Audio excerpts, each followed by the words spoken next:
Bonjour, chers téléspectateurs de TV Liberté, bienvenue sur le plateau de Politique et Économie. Aujourd'hui, Pierre Jovanovic. Bonjour Pierre. Bonjour Olivier. Comment allez-vous? Chauve qui peut. Ah oui, ça. Mais c'est pas vous qui le dites. C'est pas moi qui le dis. C'est un certain nombre de puissants dont nous allons étudier le destin. Chauve qui peut avec les méga récessions qui arrivent. Manifestement, oui. Voilà, parce que là il y a une articulation. J'en ai parlé lors de l'émission du 3 janvier avec Pierre Bergeron.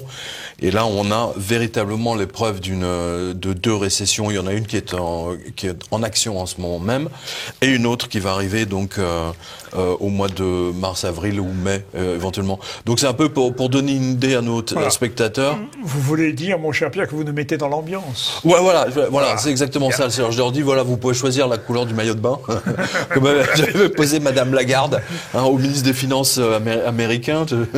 Il y a un tsunami qui arrive et vous nous prévenez en disant choisissez votre maillot de bain, quoi. Voilà. Couleur noire de préférence. Voilà, couleur noire. Comme le signe noir. Exactement. Bah le là, signe noir de la finance. Bah là, on a des signes. Enfin, des signes noirs. Là, techniquement, on n'a que ça. D'ailleurs, on le voit. On le voit à plusieurs choses. D'une part, à la santé des banques européennes. Oui. Alors, avant d'arriver à la récession, il y a un article sur Quotidien qui s'appelle "Le crime ne paie pas" à Sienne. Oui. Voilà. Regardez le cours de la Montepaschi. Alors, vous allez voir derrière nous ou devant nous, en incrustation, voilà, le cours de la Montepaschi qui suit effectivement celui de la Lehman Brothers. Donc, pour ceux qui nous disent que les banques européennes vont bien, hein, c'est ce qu'on le nous a mensonge dit, oui. le mensonge des commissaires européens. Absolument sidérant. Ouais. Et on a vu, alors je pense que vous m'en avez parlé tout à l'heure, il y a une banque allemande qui est en train de... Oui, c'est la Landesbank. La Landesbank ne sait pas comment on va la sauver. C'est l'Allemagne qui ne sait pas comment on va la sauver. Non, mais c'est incroyable, quoi. C'est tout à fait incroyable. Ils savent pas du tout. Ils nous ont tellement habitués à ce que ce soit les banques, vous savez, des pigs, hein, des porcs. Oui. Hein, voilà. Mais maintenant, c'est les banques allemandes qui sont en train de couler. Voilà. Et ça n'alarme personne. Moi, et sans parler de la Deutsche Bank. Oui. Et de la Commerzbank en faillite, hein, bien entendu. Et alors, vous avez vu que à l'origine, il était question que la Deutsche Bank rachète la Commerzbank, ou le contraire. Eh bien, qu'elle fusionne. Ce n'est plus du tout à l'ordre du jour. Non, parce qu'en fait, est en train de proposer à une banque européenne.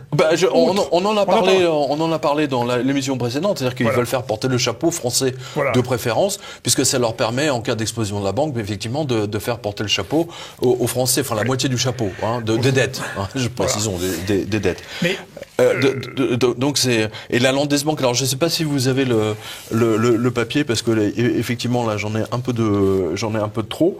Du coup, je le vois plus. Bon, peu importe. Donc, ils sont en train de chercher. Et c'est une banque qui est en faillite. Bon. Oui, c'est ça. Elles sont complètement. Landesbank. Elles sont complètement. Comment dire, complètement exsangues, voilà, littéralement. C'est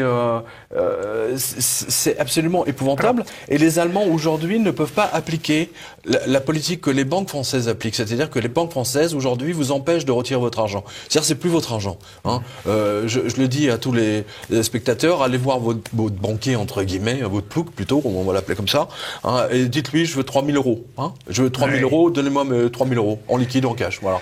Alors ils vont vous dire oui c'est pourquoi machin, etc. Alors là on a le cas correspondante extraordinaire. Oui. Elle a voulu retirer 5 000 euros à la banque postale. Donc on lui fait remplir 25 papiers formulaires et elle a dit mais c'est pourquoi faire? Mais le banquier n'a pas à savoir ce qu'on fait de notre argent. Mais ils lui ont fait remplir un formulaire. Elle a dit, eh bien, je veux réaliser un fantasme, je veux faire l'amour sur un tas de billets de banque. Voilà. Alors, les mecs à la banque postale, là, ils étaient vraiment dégoûtés. Mais vous voyez qu'ils font peur aux gens. Oui. Ils font peur aux personnes âgées, ils font peur aux personnes qui n'ont bien entendu pas, malheureusement, toutes les informations que nous avons pour leur résister. Il y a des gens qui sont incapables de résister à toute forme d'autorité. Oui, hein, que ce soit le médecin avec sa blouse blanche ou le banquier dans sa blouse d'escroc, là. C'est terrifiant. Les Allemands, eux, peuvent retirer l'argent. Parce que le cash fonctionne beaucoup plus en Allemagne qu'en France. Absolument. D'ailleurs, il y a deux papiers là-dessus. Il y a beaucoup de Français qui vont en Allemagne. Et ils sont complètement, ils sont tout à fait surpris qu'en fait, dans les restaurants, par exemple, si vous payez en liquide, vous avez tout de suite une réduction de 5%. En revanche, si vous payez avec une carte de crédit, quand ils acceptent, c'est rarissime dans les restaurants allemands, c'est 5% plus cher. Voilà. La machine a un coût pour le restaurateur. De toute façon. Et regardez bien ce que notre lecteur, Monsieur Müller, Herr Müller. Il dit, effectivement, les Allemands ont toujours plein de pièces dans leur bourse. Des pièces de 1 centime, 5 centimes, etc. Chez eux, donc en Allemagne, il va être difficile d'abandonner le cash. Eh bien, regardez bien, il y a une information qui vient de sortir. Alors, c'est en Belgique. Ils veulent supprimer...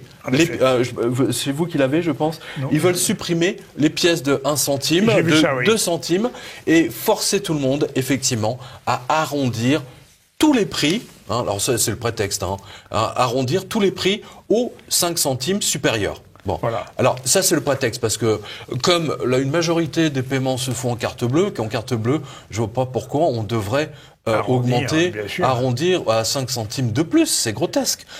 Mais là aussi, vous devez mettre ça en parallèle. C'est-à-dire que dans le Parisien de hier, je crois, le Parisien, le journal à la botte de Macron, précisons, parce que j'ai vu les unes du Parisien, c'est devenu un torchon là aussi. L'article du Parisien propose la suppression de l'argent liquide pour éviter la fraude fiscale.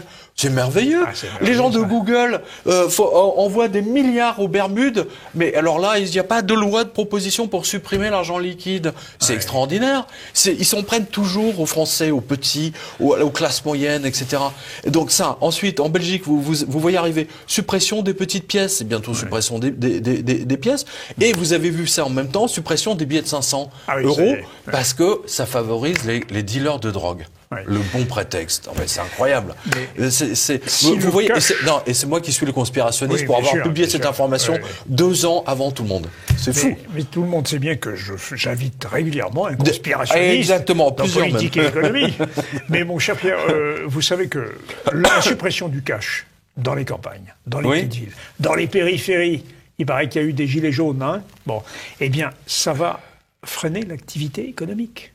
Parce que les gens, d'abord, il y a des solidarités locales qui fait qu'on paiera à son voisin, on paiera à l'artisan local en cash. Et tout ça, si le cash disparaît, ça va freiner les activités, ça va freiner le dynamisme local. Et c'est une atteinte à nos libertés. Mais c'est une atteinte. De toute façon, la suppression de l'argent liquide est une atteinte fondamentale à nos libertés.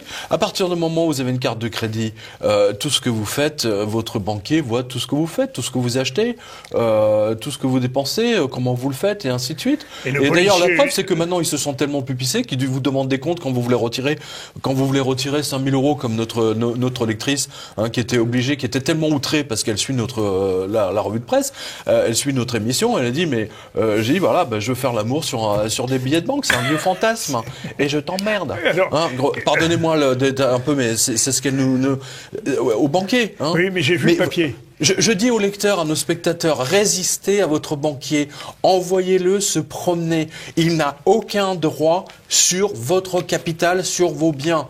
C'est un voleur, c'est un escroc. Enfin, pas lui, mais les banques sont devenues aujourd'hui des voleuses. Parce qu'elles ont fait faillite et qu'elles ne tiennent que parce que vos salaires tombent sur leur compte et qu'elles s'approprient. Voilà la réalité. Oui, mais Pierre, attention, c'est que la pression est rendue possible lorsque les gens sont en découvert dès le 15. Vous comprenez, du mois.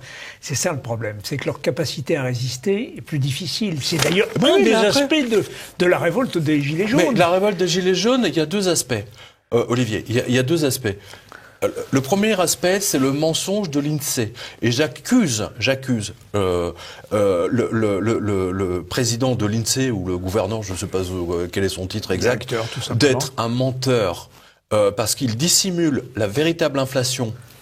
La véritable inflation en France qui est de l'ordre de 6 à 8% sur les choses normales qu'on achète tous les jours, pour plaire au gouvernement, pour qu'il n'ait pas à payer des sommes colossales sur les livrets A, bien entendu. Voilà. Mais à force de mentir depuis 20 ans, ou depuis même 10 ans sur l'augmentation des prix, parce que parallèlement, non seulement il y a le prix qui monte, mais en plus les contenus diminuent. Et résultat des courses, les gens se sont retrouvés à découvert, hein, je vous le fais court, hein, ils se retrouvent découverts au 28 de mois, puis au 25, puis au 20, et puis maintenant c'est au 15 du mois. Et alors là, ça commence le mensonge de l'INSEE, et c'est là où je voulais en venir, le mensonge de l'INSEE et du gouvernement depuis 10 ans, exactement même 20 ans, est devenu trop visible. Et résultat des courses, là, parce qu'on leur dit, ah ben non, il y a 1% d'inflation, et bien les gens se disent, mais comment ça se fait qu'au 15 du mois, j'ai plus rien? Et vous voyez, c'est la République du mensonge. Et c'est d'autant plus important de nier l'inflation que on n'augmente pas les salaires et les pensions. Moi, je voudrais qu'on mette les images. Il y a un retraité qui s'est retrouvé face à Édouard Philippe et il lui a dit, mais monsieur, mais moi, comment je fais? Je suis à la retraite, je gagne 700 euros. J'ai 700 euros de retraite. Je suis obligé de faire des ménages. Et Édouard Philippe, ce pathétique crétin, qu'est-ce qu'il lui répond? Venez aux doléances. On a fait plein de débats. 700 euros de retraite, on va faire 700 euros de retraite. Et ça va être extraordinaire. Et moi, je fais 8 heures par jour, 700 euros de retraite. Ouais. Et vous, combien? Ah bah, Vous changez nos fiches de paye. je continue à travailler. Je travaille beaucoup aussi. Vous travaillez, ben oui, mais nous, moi aussi. Et j'ai 73 ans, je fais encore du ménage pour pouvoir vivre. Monsieur, encore une fois, non, c'est vrai. Ben oui, voilà. Mais vous méritez encore une votre fois, salaire moi, peut-être, mais encore une fois, monsieur, moi, débattre m'intéresse. Ouais, non, mais et après, il s'étonne que les gens descendent sur les ronds-points. Ouais.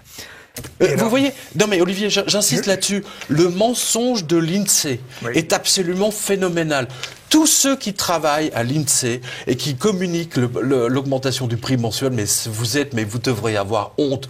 Mais bon, ce sont des vendus au gouvernement parce que sont payés au gouvernement, donc ils n'ont pas le choix. C'est les fonctionnaires, c'est comme des militaires. Mais après, il faut pas s'étonner que la situation leur explose à la figure. Moi, je suis même étonné que personne n'ait demandé la tête du patron de l'INSEE sur une pique. Non mais oui, mais vous savez pourquoi? Attends, Salvini, lui, il veut mettre son gouverneur de sa banque centrale en prison. J'ai vu ça. Mais, non mais, Pierre, s'il fallait mettre en prison tous ceux qui nous mentent, il faudrait reconstruire des prisons.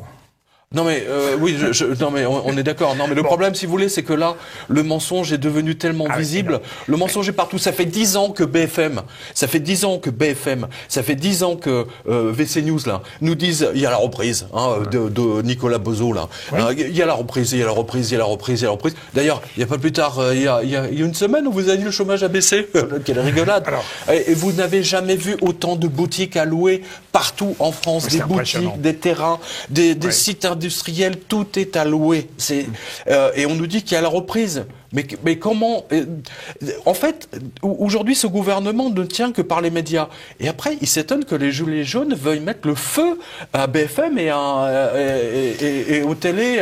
Et vous voyez, vous écoutez, je pensais, puisque j'avais travaillé sur ces questions, je pensais à la fin de l'Union soviétique. Oui. Il y avait cette même logique. C'est-à-dire que, par exemple, sur les produits, on voulait nier l'inflation. Oui. Alors, on réduisait, on mettait de 500 grammes, on passait à 450 grammes pour le même prix. Évidemment, c'est de l'inflation. Oui. Bon. Et puis, en même temps, cachée. on voyait la presse, vous connaissez le slogan, il n'y avait pas d'Izvestia dans la Pravda, il n'y avait pas de Pravda dans les Izvestia. Il n'y avait pas de nouvelles dans la vérité et pas de vérité dans les nouvelles. Eh bien, c'est un petit peu ça. Toute proportion gardée, nous sommes dans un système. C'est exactement la même chose. Vous avez tout à fait raison. Mais en fin de cycle. Excellente observation. En fin de cycle. C'est tout à fait ça. Parce qu'on ne peut pas continuer indéfiniment comme ça, c'est clair. Alors, justement, chômage. Chômage, oui, je crois que voilà, on referme un tiroir. Voilà. Ouais. L'information que je voulais que vous nous commentiez, parce que nos lecteurs, alors attention, là c'est très important, c'est la première fois que je vois cette information sortir. Moi j'ai vu ça en Grèce. Tout le monde s'en était douté. On a tous eu dans notre entourage des gens au chômage qui ont fait des dépressions et ainsi de suite. Mais là, regarde bien. Le chômage est responsable. Moi, je dis directement, eux ils disent indirectement, mais moi je dis directement, de 10 à 14 000 suicides par an. Voilà, donc c'est le site Novoéthique qui a publié un article et qui a été donc vu par l'un de nos lecteurs. Le chômage nuit gravement à la santé. Selon plusieurs études, entre 10 et 14 000 décès sont imputables au chômage chaque année en France. C'est 4 fois plus que de le nombre de tués sur la route. Pourtant, Bien ils sont... sûr. Personne n'en parle. Il n'y a sur pas la de route. radar là pour ça. Ah bah là, pour le baisser le chômage, parce que la vitesse, on va la baisser à 80, puis à 70, puis à 60. Mais le nombre de chômage, Édouard Philippe, ça, tu veux pas le baisser, enfoiré. Pardon. Parce que là, non mais attends, j'ai une chose. Oui, selon les travaux de l'Institut national de la santé de recherche médicale, donc le fameux INSERM. Oui, bon, a priori, c'est un truc sérieux encore. C'est pas comme l'INSEE. Ne pas confondre. Une progression de 10% du taux de chômage se traduit par une hausse de 1,5 du taux de suicide chez les demandeurs d'emploi.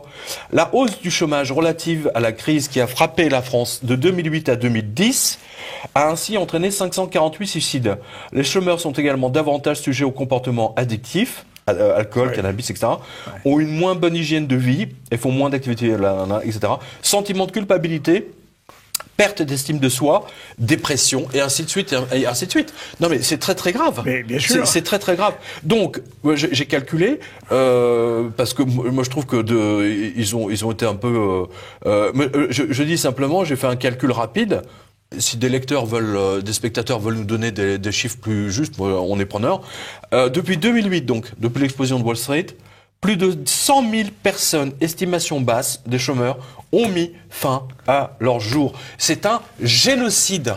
C'est un véritable génocide. Et Pierre, vous ne comptez pas dans ces 100 000, parce qu'ils ne sont pas en chômage, mais qui sont en faillite, les agriculteurs. Oui, non, mais il faut pardon, il faut ajouter, parce que là ils vont nous faire le salon de l'agriculture, donc tous les politiques vont défiler, machin, et pendant ce temps-là, exactement, c'est comme le 14 juillet, ils caressent le cul des militaires, et puis dès que c'est fini, c'est terminé, surtout Macron, voilà. Bref, remercier les banquiers, remercier les banquiers, nos politiques qui trahissent le peuple, comme vous l'avez vu avec l'imprimerie Arjobolinks, entre autres, mais il y en a pas d'autres. Alors tiens, notre lecteur Ronald, lui, il nous dit, alors la direction de Orange Téléphone, vient de lancer un nouveau programme de transformation du groupe, dont une des priorités est claire, une structure simple et légère au service des opérations et une exécution plus rapide, avec objectif précédemment annoncé de 18 000 salariés non remplacés de 2018 à 2022. Donc 18 000 postes qui vont être supprimés ou des gens qui vont être encouragés à partir à la retraite. Voilà. Et alors, je le redis à nos lecteurs spectateurs, j'ai remis sur le site quotidien.com, il y a maintenant un onglet licenciement. C'est ce que j'ai vu. Voilà. Alors c'est moins chronophage, donc je peux le suivre beaucoup plus. J'ai vu cet onglet, je l'ai imprimé. J'ai 5 feuillets. Il y a 5 feuillets déjà. Attends, ça concerne... Et en toutes petites lettres, mais je pense que nos téléspectateurs ne verront pas. Ça concerne, février, janvier, et un petit peu fin décembre. Et malheureusement, alors, il faut dire aussi que cette liste fait apparaître que c'est mondial. Ah oui. Tout à fait. Mais bien sûr que c'est mondial, évidemment que c'est mondial. Ce qui peut expliquer aussi le phénomène qu'on qualifie de populisme à l'échelle mondiale, puisque maintenant le Brésil lui-même a vu triompher ce courant. Attends. Et alors, je veux quand même signaler à nos téléspectateurs que ce chômage-là, ce n'est pas un chômage conjoncturel. Ce n'est pas lié à une plus ou moins bonne conjoncture, puisqu'il paraît que la bourse a repris des couleurs. Ce n'est pas cela. C'est faux. C'est un chômage structurel, c'est-à-dire, il faut en un mot comme un sang, parce que nous avons des hommes en trop. Et pourquoi nous avons des hommes en trop ? Parce que le système numérique, le système de l'automatisation est en train de supprimer des emplois. Non, mais c'est plus que ça.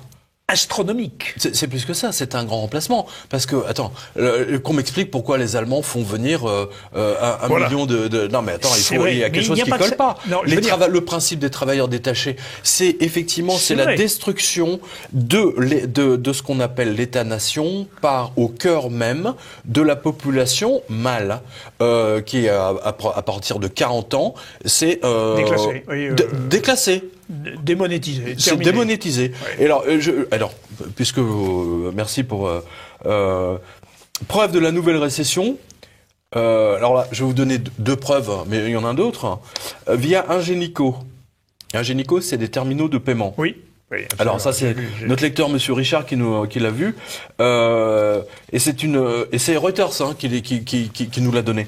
Le titre Ingenico a chuté lourdement à la bourse blabla après un nouvel avertissement sur les résultats en difficulté sur son activité historique de terminaux de paiement. Voilà.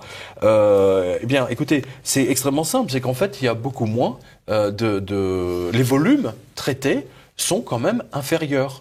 Il y a de ça. Et alors ensuite, c'est pas les terminaux de paiement, c'est les terminés de payer. Oui, c'est terminé de payer, voilà. Et ensuite, alors la première récession vient d'arriver, donc la preuve par Audi, VW, Ford. Oui.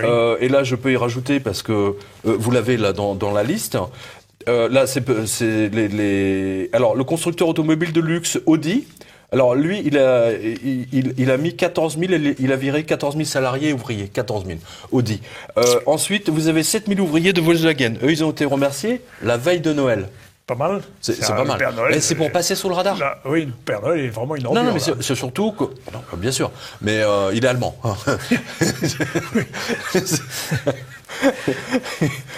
Ensuite, vous avez le géant des télécoms Verizon.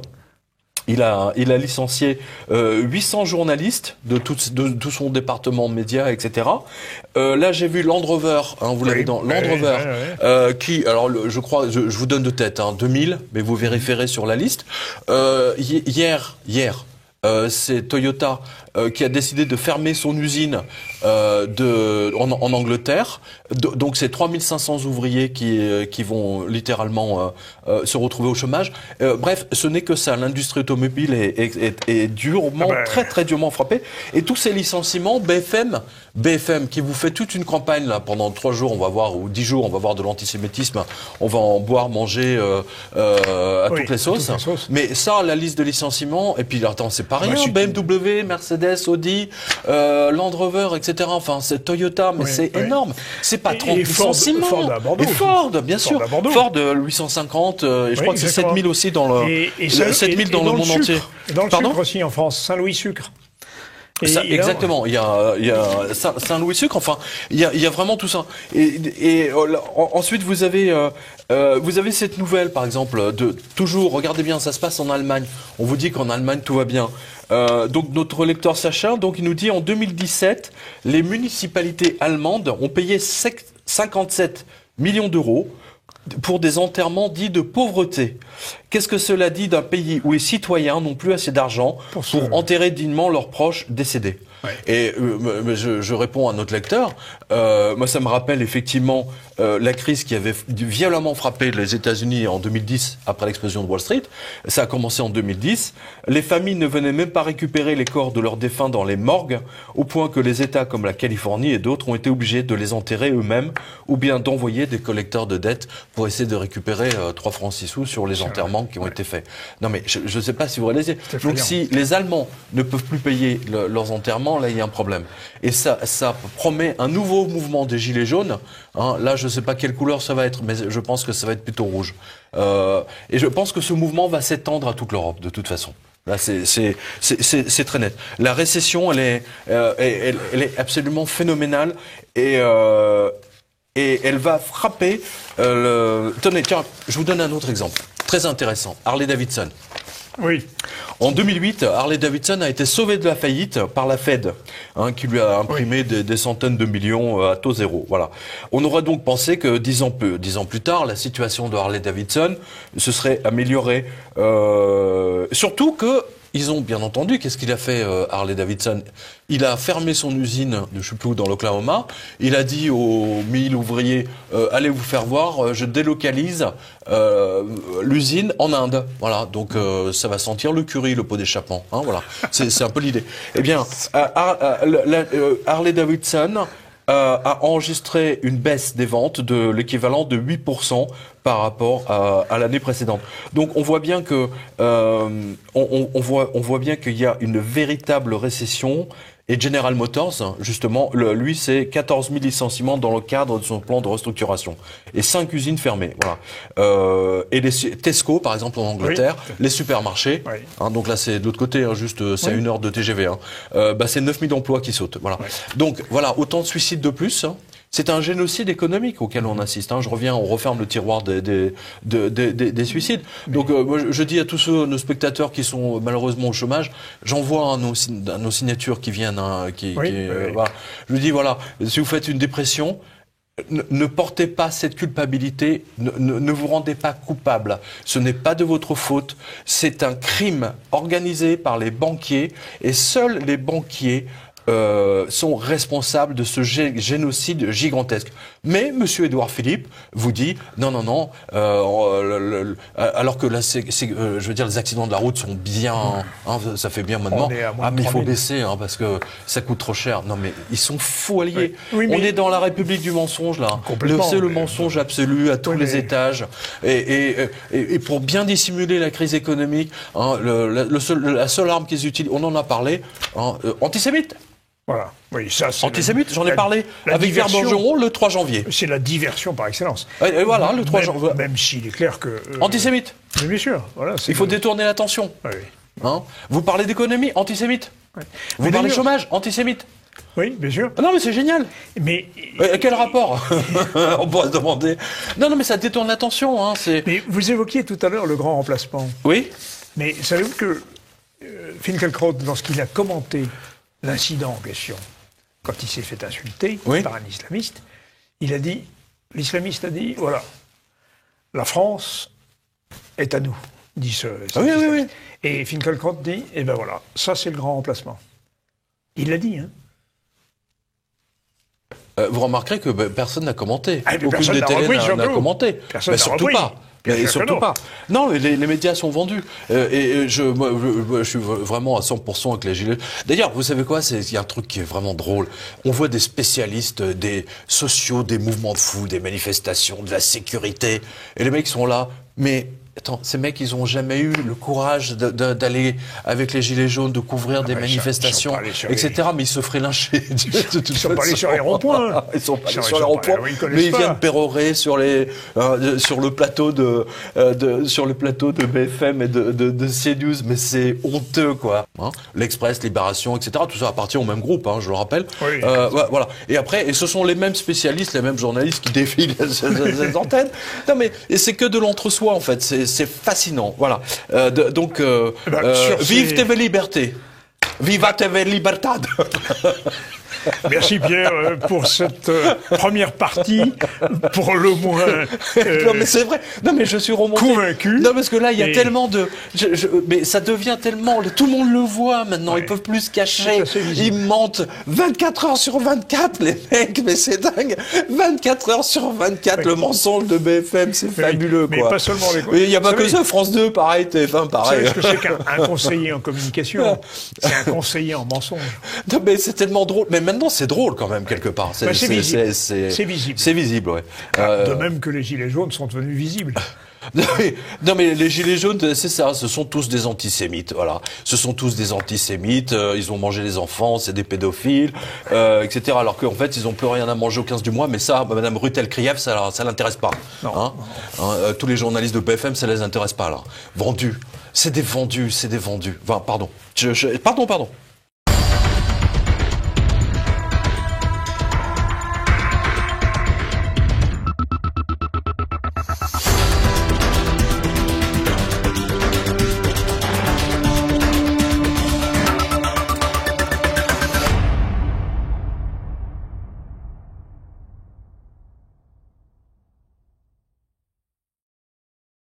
Alors, chers amis, après cette partie agitée, convaincue, mais justifiée, mon cher Pierre, nous allons continuer, comme je le disais, pour aller jeter un petit coup d'œil chez nos voisins, parce que les élections européennes vont venir, et nous sommes intéressés... Si c'est de l'Italie, on a le droit d'en parler. Ah bon, on a le droit d'en parler. Bon, alors merci Pierre. Attention, ne parlez pas d'Israël, c'est très dangereux. Alors, vous avez publié une carte très intéressante, c'est... l'exposition des banques françaises au risque italien. Oui. Et ça, il apparaîtra que sur le schéma... 300 milliards. Attends, il faut le dire aux spectateurs. Voilà. Oui, nous sommes à... Oui, enfin, 285 milliards... Avec les frais de dossier CTLM. Merci, monsieur le banquier. Voilà, 300 milliards. Avec, alors que, bon, toute proportion gardée, la Belgique, le Royaume-Uni, l'Espagne sont beaucoup moins exposés que la France sur l'Italie. Alors, qu'est-ce que ça veut dire, Pierre, cela? Ça veut dire que, en cas de défaut italien, on aura du défaut en France. 300 milliards, je pense pas que la Société Générale, surtout la Société Générale qui vend tout en ce moment, où le Crédit Agricole et la BNP peuvent... Ah oui, non, je pense que la BNP éventuellement peut encaisser, mais pas les autres. La Société Générale ne pourra pas encaisser. La preuve, c'est qu'elle vend tout. Tiens, je pense que j'ai... Elle vend tout. Elle vend tout. D'ailleurs, elle vend... C'est le mot vend tout. Elle vend tout, oui. J'ai donné une info sur quotidien.com où la Société Générale vend même une filiale moldave. Oui. Alors, ils en sont là à vendre des filiales moldaves. Elle a vendu une filiale polonaise déjà. Oui, mais attends, moldave, albanaise, attends, c'est des micro trucs, quoi. C'est pas ça qui va remonter leur tiers 1, enfin leur réserve fractionnelle, on va dire ça comme ça. C'est pas bon signe. Ah non, c'est pas bon signe du tout. La Société Générale se porte très mal. Monsieur Oudéa a beaucoup de soucis en ce moment. Il doit pas bien dormir, Monsieur Oudéa. Mais peut-être dort-il bien, parce que je l'ai entendu sur une radio périphérique qui disait que les choses se présentaient bien. Et il vous disait que tout allait bien. Ouais. Il faudrait qu'il nous explique pourquoi il vend tout et toute la Société Générale, toutes les filiales. Hein, ça fait parce que nous, ça va faire bientôt 1 an qu'on chronique toutes les ventes de la Société Générale. Oui, absolument. Hein, voilà. Donc ils ont vendu ça pour ils ont vendu ça à une banque hongroise, tiens. Et ça va se traduire par une charge de 28 millions d'euros dans ses comptes pour le 4e trimestre. Donc charge qui elle-même augmente. Donc 240 millions de charges de plus. Dans le communiqué du 17 janvier. Voilà. Non, mais c'est bien. C'est la Société Générale. C'est devenu quelque chose d'assez extraordinaire. C'est une banque qui est en train de couler doucement, mais sûrement. On va dire ça comme ça. En effet. Si elle se débarrasse de ces bijoux de famille... Mais ils ne pourront pas encaisser la perte des Italiens, alors, ça c'est sûr. C'est ça la question. Parce que on revenait à ça. Et justement, on en parlait tout à l'heure, Monsieur Salvini, donc qui aujourd'hui est extrêmement populaire, contrairement à Monsieur Macron, parce que Monsieur Macron, lui, peut pas sortir en public sans se faire insulter de partout en province. Mais Monsieur Salvini, lui, il peut se promener en Italie sans se faire insulter. Le peuple vient spontanément le féliciter et le remercier. C'est ça qui est tout à fait extraordinaire. La grande différence. Et c'est M. Macron qui donne des leçons à M. Salvini. Vous avez observé. C'est absolument génial. Donc, alors, je vous lis ce qu'il a déclaré à la télévision. Vous allez halluciner. Écoutez bien. M. Salvini était invité à parler lors d'une assemblée. Et il a dit que la Banque centrale d'Italie et le Consob, c'est-à-dire c'est l'autorité des marchés qui contrôle la bourse, devrait être rasée. La Banque centrale d'Italie devrait être rasée et pas seulement changer, remplacer une ou deux personnes au sommet de ces deux organisations. Oui. Il dit, on a ces organes de contrôle bancaire et financier qui sont soi-disant indépendants. Nous qui avons cru en Banca Popolare di Vicenza et Veneto Banca. Alors, je rappelle à nos spectateurs, ce sont des banques que j'ai chroniquées sur quotidien.com qui étaient en faillite depuis 3 ans déjà, et qui ont ruiné tous les épargnants italiens. Voilà. Mais l'indépendance de ces organismes ne veut pas dire irresponsable. Si vous ne faites pas le travail pour lequel vous êtes payé, vous devez payer civilement et criminellement jusqu'au bout, a-t-il ajouté. Voilà. Attendez, c'est extraordinaire. C'est la première fois que je vois un homme politique. J'ai l'impression de m'entendre, entre guillemets. Oui. Non, mais de dire d'envoyer tous les banquiers en prison. Ben oui. Ces autorités de contrôle ne contrôlent rien. Voilà. Elles ne contrôlent rien du tout, en particulier en France. Vous savez combien gagne le président de l'autorité des marchés financiers? Ouais, ça porte un autre nom. C'est quasiment, c'est 300 000 euros par an. Autrefois, c'était la commission des 300 000 euros par an. Et maintenant, c'est l'autorité des marchés financiers. Il y a l'image derrière, on peut le montrer. Ceux qui gagnent c'est hallucinant. Et tout ça pour rien, pour un travail tellement peu. Enfin bon, passons. Le fait est que cette autorité italienne a failli, malgré tout, puisqu'elle n'a pas mis en garde la Montepaschi, par exemple. La Montepaschi est le meilleur exemple. Attendez, est-ce que vous réalisez que la Montepaschi, elle a un levier? C'est-à-dire, demain, le patron de la Montepaschi dit, il apparaît devant à la télévision italienne et dit, s'il veut faire sauter, par exemple, le gouvernement Salvini, il va dire, voilà, moi je mets ma banque en faillite. Comme vous avez dit que vous ne sauverez pas les banquiers, eh bien, c'est toutes les économies des épargnants qui vont passer à l'as. Vous voyez le chantage que font les banquiers sur les politiques maintenant? C'est absolument... Mais là, pour Salvini, lui, tout ce qu'il peut faire, c'est nationaliser la banque et jeter tous les banquiers de la Montepaschi en prison. Et d'ailleurs, pas que celle-là, hein, parce que toutes les autres banques italiennes ont trempé. Hein, je renvoie à nouveau nos spectateurs, pour ceux qui n'ont pas vu mon enquête à Sienne, justement, sur le meurtre dans la banque même. C'est énorme. Mais il y a du nouveau quand même, non? Parce que un certain nombre de dirigeants ont admis qu'il était mort, non pas dans la rue, parce qu'on a acheté son cadavre, il était dans la rue, et qu'il est mort dans la banque. Oui, c'est un sacré progrès. Dans 10 ans, ils vont peut-être finir, ou dans 100 ans, on va finalement connaître le nom du meurtrier qui l'a tué dans la banque, oui, bien sûr. Mais évidemment, ils savent pertinemment qui l'a tué, quand, à quelle heure, etc. Sur les caméras de surveillance, il nous manque 10 minutes. Il y a 10 minutes qui ont été enlevées. Hein, et comme par hasard, toutes les caméras de surveillance dans la banque même, sont tombées en panne ce jour-là. C'est curieux. Et l'autorité judiciaire n'a rien fait, là? Non, ils ont dit qu'il s'était endormi à côté d'une tronçonneuse qui s'est mise en marche. On comprend pas. Il faut qu'on interroge le fabricant de cette tronçonneuse. Et on s'interroge aussi pour savoir ce que faisait une tronçonneuse dans une banque. Non, moi ça m'a une tronçonneuse dans une banque. Non, mais ça me surprend pas. Pour ouvrir les coffres, non? C'est une erreur. Là. Non, c'est pour découper les pertes en tranches. Voilà. Mais alors, il y a d'autres. Puisqu'on parle d'escroquerie bancaire, Oui. Alors là, cette fois-ci, c'est la Standard Chartered. Ah oui, alors Standard Chartered. Vous avez vu? Oui. Prise à main dans le sac, en train de truander. Le marché des devises. Voilà, c'est ça. Voilà, le marché des devises, bien entendu, à leur avantage. Et alors, attendez, c'est pas fini, parce que je vous épargne. Et alors, c'est drôle parce que le patron de la Standard Chartered aujourd'hui, c'était le patron de Blight Masters. Ah oui. Voilà, il a pris mais il a quand même. Et regardez bien, bien entendu, toute cette période, c'est bien entendu 2007 jusqu'en 2013. Et donc, les mecs, ils en ont eu marre de se faire arnaquer par la Standard Chartered, quoi. Ouais. Et alors, c'est pas les seuls, hein. Ils se sont pris donc une amende de 40 millions de dollars. Hein.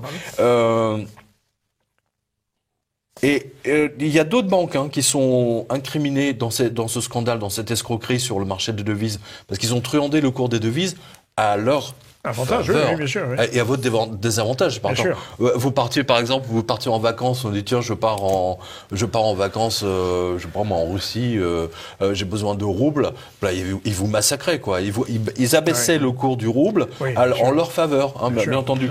Alors donc, dans ce cartel de mafieux bancaires, vous retrouvez bien entendu la Barclays Bank, BNP, évidemment, Crédit Suisse, Deutsche Bank, évidemment, et le roi de tout, le plus grand escroc de toutes les banques, le parrain absolu du cartel bancaire, Goldman Sachs, bien sûr. Bien sûr, voilà. Non, mais c'est incroyable, incroyable. Mais vous avez pas vu un seul membre du gouvernement qui a parlé de la dette. Ils n'osent pas parler de la dette. Évidemment. Ils n'osent pas parler, ils n'osent même pas dire que leurs partis politiques sont endettés auprès des banques. C'est ce qui est le cas du Parti Socialiste, ce qui est le cas de l'UMP, par exemple, des Républicains. Ils ont un découvert, je crois, je sais plus, je crois qu'ils sont un découvert de 5 ou 6 millions d'euros. La banque, pour leur dire, monsieur les Républicains, je vous interdis de checker, demain, c'est fini, vous n'existez plus. Et ça fait un scandale absolument. Non. Donc, il dit, nous, on maintient votre découvert, mais vous votez les lois que nous, on veut. Voilà. Oui, c'est ça. C'est tout simple. Et d'un autre côté, on voit bien que le FMI et les banques font aussi pression sur l'État de la même façon. La dette, c'est un formidable levier de pouvoir. Olivier, c'est un levier de pouvoir. Regardez bien. Vous vous souvenez, on avait donné l'information depuis un an déjà que la Banque centrale quand la Banque Centrale Européenne a vu que Salvini avait gagné, et Di Maio, et qu'ils avaient gagné les élections, ils ont dit, bon, puisque c'est comme ça, on arrête notre fausse monnaie au 31 décembre 2018. Oui, vous vous souvenez de ça? Oui, c'était prévu. Alors, ils ont effectivement annoncé.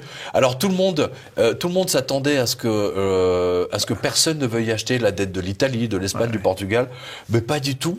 Les mecs, comme ils savent que ça va exploser à un moment donné ou à un autre, ils se sont précipités sur la dette.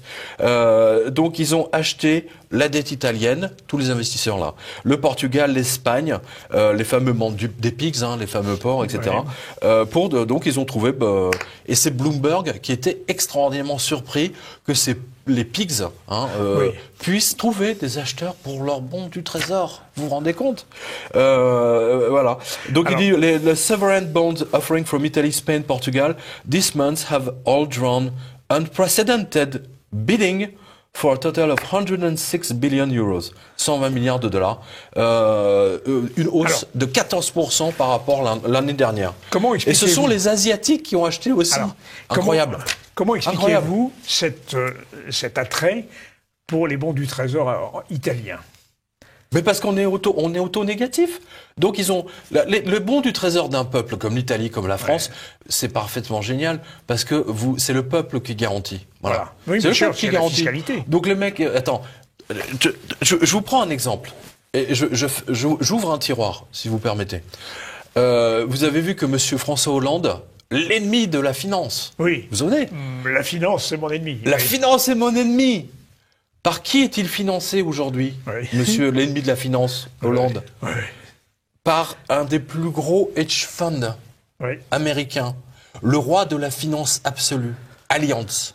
L'assureur allemand, allemand, Deutsche, ich spreche Deutsch, voilà, allemand, Allianz, qui possède le plus grand hedge fund mondial, qui s'appelle PIMCO, qui est basé à Long Beach et qui fait la pluie, enfin du moins qui a fait la pluie et le beau temps sur le marché, devinez de quoi? Évidemment, des bons du Trésor de tous les pays. Voilà. Et donc, c'est Monsieur Hollande a été choisi par Allianz PIMCO, Monsieur Hollande, ennemi de la finance, la finance c'est mon ennemi, qui est financé par les hedge funds dont il est l'ennemi.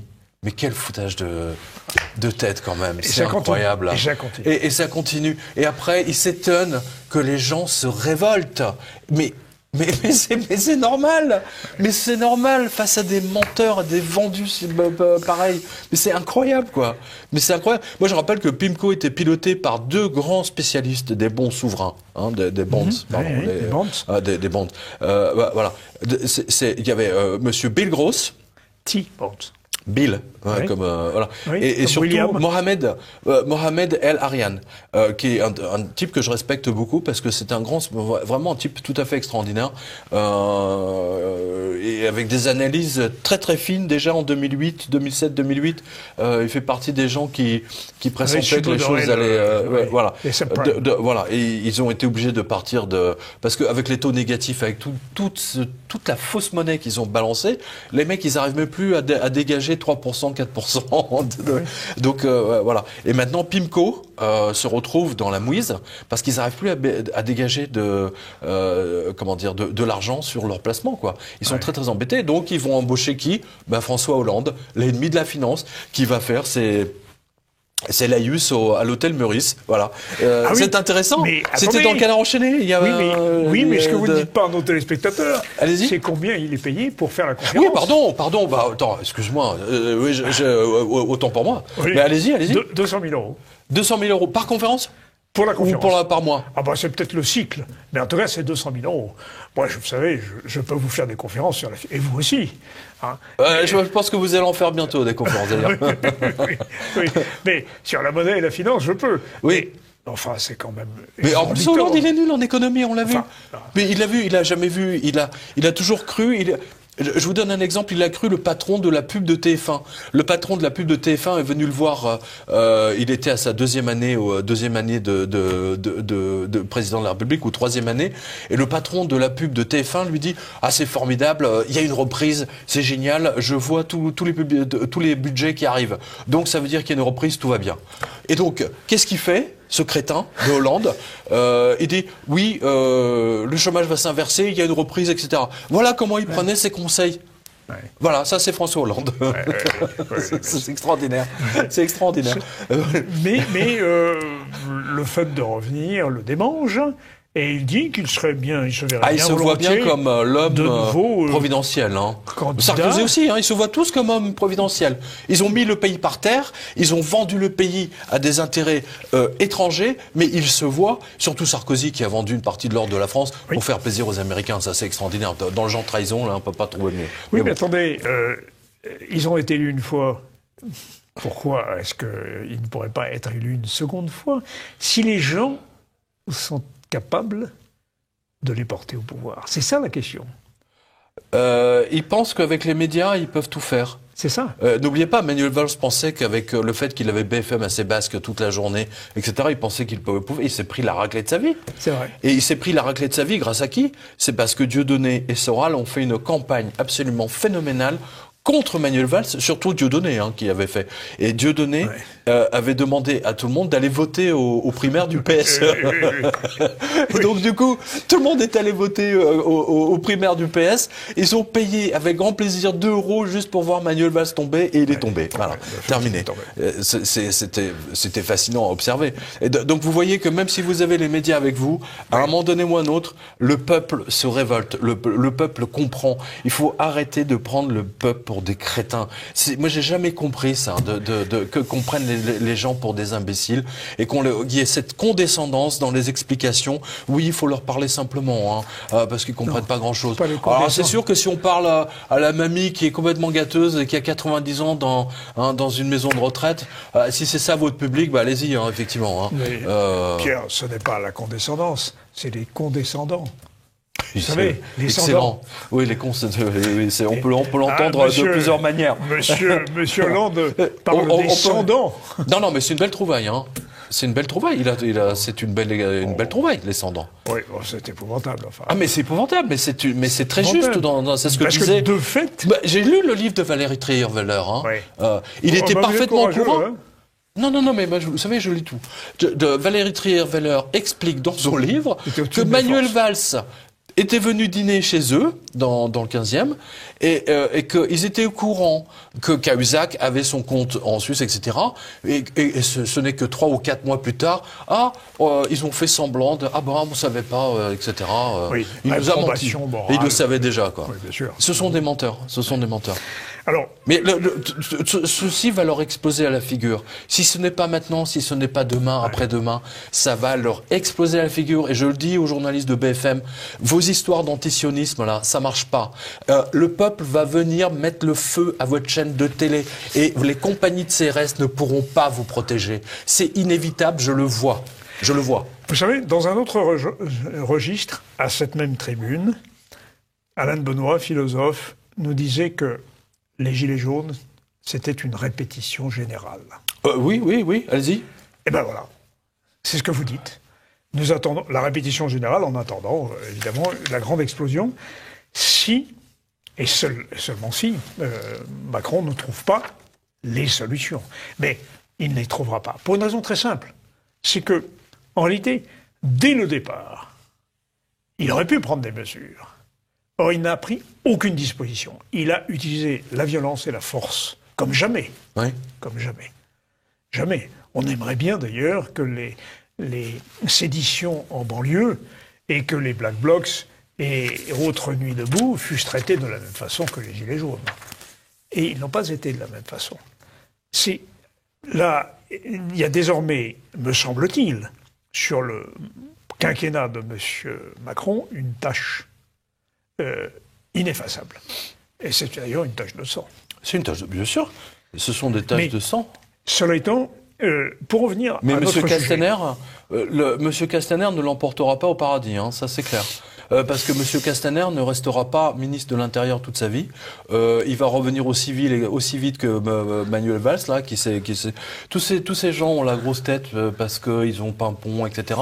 Mais à un moment donné, il revient dans le civil. Et je pense que les Français n'oublieront pas ce que Monsieur Castaner a fait aux Français avec les flashballs et compagnie. C'est absolument épouvantable. Mais comment voulez-vous qu'un homme issu du milieu puisse comprendre les périphéries? C'est bien, c'est très pertinent, c'est très pertinent. Pardon. C'est très bien vu. Alors tiens, justement, puisqu'on est dans la mafia et dans le milieu marseillais, parlons d'un autre mafieux, Monsieur Mario Draghi. Il a expliqué donc qu'il arrête sa planche à billets au 31 décembre 2018. On en a parlé tout à l'heure. Mais en fait, bon, alors ça, c'est Philippe Herrlin il a dit. Alors Philippe Herrlin, il dit que ça continue à tourner, mais derrière les rideaux. Il dit le bilan de la Banque centrale européenne vient d'atteindre un nouveau sommet historique à 4 705 milliards d'euros, soit 42% du PIB de la zone euro. Il n'arrête pas d'enfler et vient à nouveau d'augmenter la semaine dernière, au vendredi donc 18 janvier 2019. Le total des actifs de la BCE augmenté de 1,6 milliard. Oui, mais de fait. Et alors Jean-Pierre Chevalier qu'on salue, que vous citez souvent. Oui. Alors lui, il a constaté la même chose. Il dit, alors je cite, les marioles de la BCE ont publié hier leur bilan arrêté au vendredi 18 janvier qui fait apparaître que les banksters de la zone sont toujours en grande difficulté. En effet, si des non-résidents de la zone ont été obligés d'apporter 412 milliards à la fin de l'année, ce qui a constitué un plus haut record, ils continuent à maintenir 305 milliards pour faire survivre l'eurosystème et ses banksters. Donc il met plusieurs documents, je vous invite à aller voir ça et aller voir ça sur son site. Oui, mais c'est génial, quoi. Pourquoi voulez-vous que Mario Draghi ait arrêté la fabrication, enfin, les facilités monétaires, puisque vous avez vu que le président de la Fed, M. Powell, mais il est revenu en arrière. Voilà, exactement. Attends, il a vu que les marchés explosaient fin décembre. Donc, c'était pire que moins 7,7, hein. Oui. Il y a 2008, hein. Oui, bien sûr. C'était pire. Mais attends. Il est revenu en arrière et il a recommencé les facilités monétaires. Non, mais justement. Monsieur Curé, le sous-gouverneur de le bras droit, on va dire, de Mario Draghi, a dit, il y a 2 jours ou 3 jours, je sais plus, qu'il va faire redémarrer une nouvelle. Alors, ce n'est pas une planche à billets. Mais c'est un TLTRO. Vous savez, ils ont l'art des acronymes. Oui, bien sûr. Ils pourraient aussi bien l'appeler ORTF. Ça fera l'affaire, puis au moins on comprendrait ce que c'est. RTO. RTO, voilà. RTL et compagnie. Arte. Donc, ils vont fabriquer de la fausse monnaie.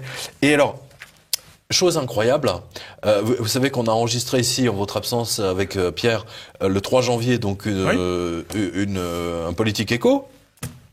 On a longuement parlé de la loi du 3 janvier. Oui. Et figurez-vous que la Banque de France, là, ça l'a énervé. Oui, ça c'est. Et donc, c'est pas mal.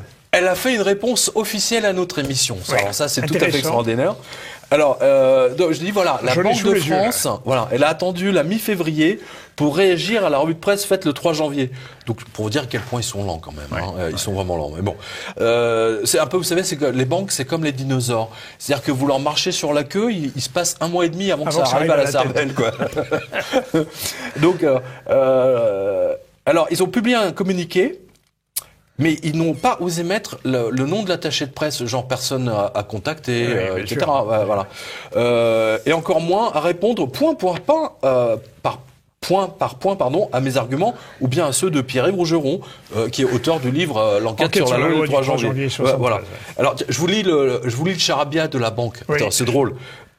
Une rumeur persistante, j'adore. Une rumeur persistante. C'est pas mal. Oui. C'est pas mal. Ça me fait penser au tableau de Lénine. Cette apparition persistante de Lénine sur un piano. Voilà. Affirme que la loi du 3 janvier 73 sur la Banque de France aurait interdit les prêts directs de la Banque de France à l'État, les avances du Trésor. Faute de pouvoir financer les déficits publics par la Banque de France, le Trésor aurait alors été contraint de recourir au marché financier, aggravant ainsi le coût de la dette publique. D'accord. Voilà, alors je dis, cher spectateur, mon cher Olivier, vous avez vu, la dette de la France n'est qu'une rumeur. On revient toujours à la même chose. C'est extraordinaire. Alors là, je demande, c'est une demande officielle à la Banque de France. Que j'adresse à Messire Villeroy de Gallo. Oui. Au Gallo. Oui. Expliquez-nous, monsieur Villeroy de Gallo. expliquez-nous pourquoi les Français ne peuvent plus acheter eux-mêmes des bons du Trésor de la France dans leur banque. Pourquoi seules les banques et grandes assurances peuvent en acheter, et majoritairement étrangères. Et surtout, pourquoi le service de la dette est devenu, depuis 1973, l'un des plus importants postes de l'État. Et surtout, pourquoi avoir retiré 1 trilliard d'euros en intérêts au bas de laine des Français pour ne favoriser que le porte-monnaie des Américains et des Japonais qui possèdent 30% des bons du Trésor à moyen terme de la France. Ah oui aussi, Monsieur Villeroy de Gallo, pourquoi avoir laissé la JP Morgan mettre la main sur les stocks d'or de la France pour en faire des ETF, alors que les ETF sont une escroquerie à la base. Alors, ETF, dites.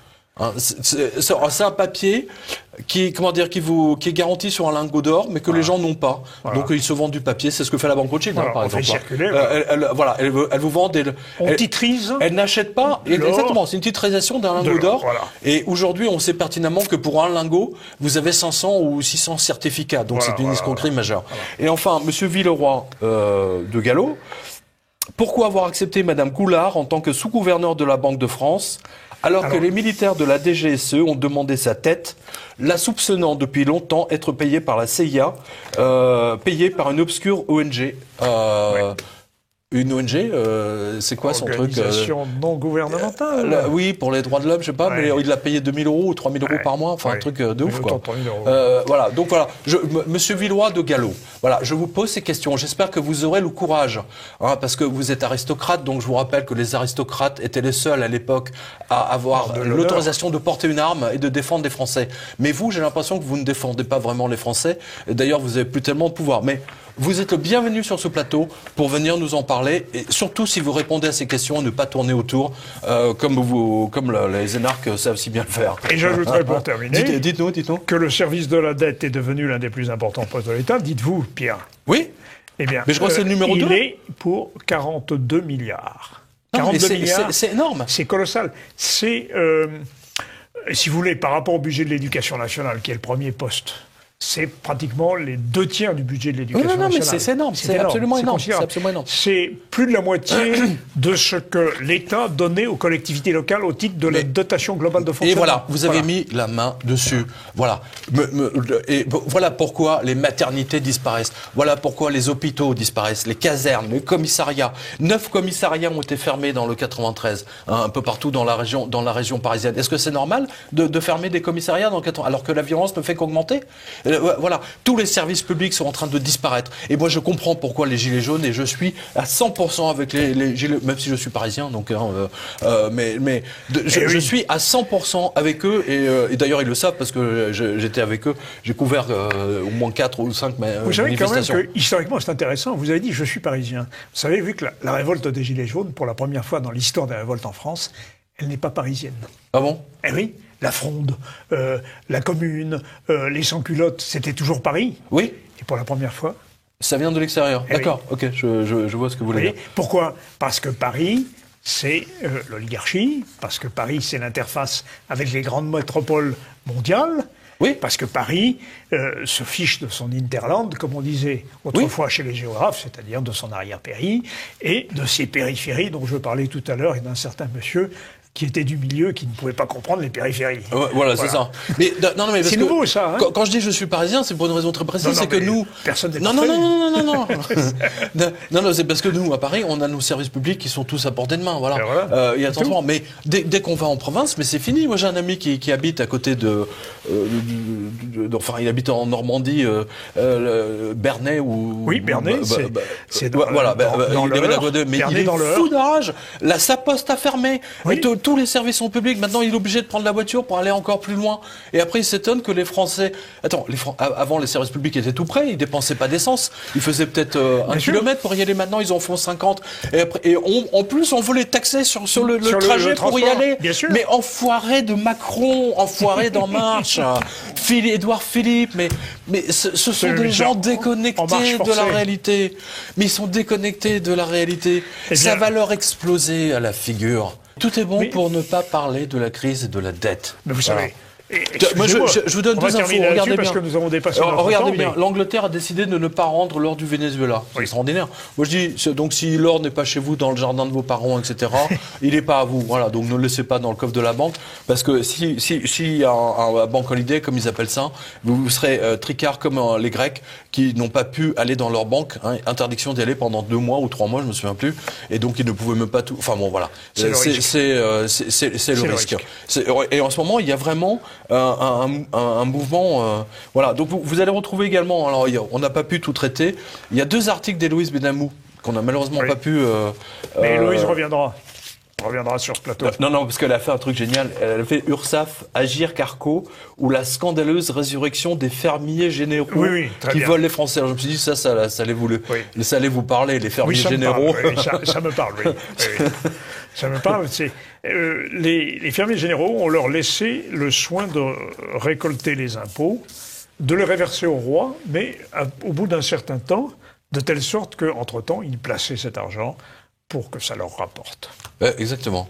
Juste avant de conclure, je voudrais saluer tous les vigiles dans les supermarchés, les hypermarchés, et je les remercie une nouvelle fois parce que c'est eux qui ont été mes bien meilleurs indicateurs économiques que les crétins qui travaillent à l'INSEE et qui truandent l'indice des prix. Les vigiles ont été les premiers à me dire que la fin du mois était au 16 du mois. Je me souviens quand ils m'en parlaient, c'était il y a 3 ans, 4 ans. Oui, j'en ai parlé dans la revue de presse. Ouais.